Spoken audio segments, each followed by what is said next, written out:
नमस्कार दोस्तों। देखिए, समाज में एक कहावत बड़ी प्रचलित है कि शादी के बाद बेटे पराए हो जाते हैं और बेटियां अपनी। पराई होकर भी बेटियां अपनी रहती हैं। चलिए आज इस पर बात करते हैं। देखिए, हम बेटा और बेटी दोनों को समान रूप से पालन पोषण करते हैं, पढ़ाते लिखाते हैं। माँ बाप जीवन भर की पूंजी लगाकर बेटे बेटियों की शादी कर देते हैं। जानते हैं फ़र्क कहाँ होता है?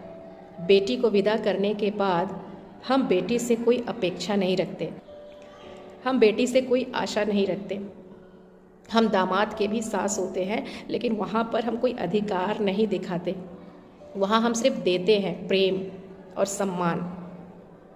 हमें अपनी हदों का पता होता है, हमें अपनी लिमिटेशंस का पता होता है। गौर कीजिएगा, लिमिटेशंस ये बहुत बड़ा शब्द है।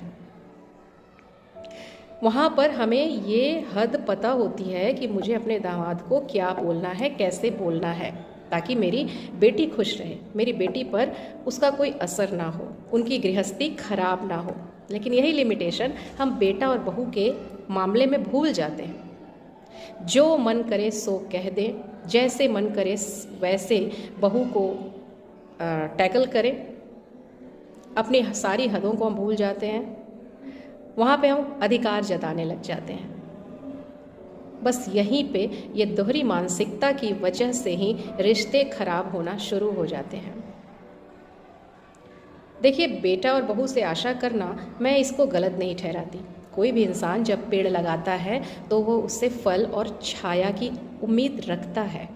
आप रखें, आप अपने अनुभव, आप अपने विचार, आप अपने मतामत अपने बेटा बहू को दें, पर तरीके से दें, उनके भले के लिए दें। उनकी ज़िंदगी आपके अनुभवों के साथ और अच्छे से कटे, आप इसका ध्यान रखें।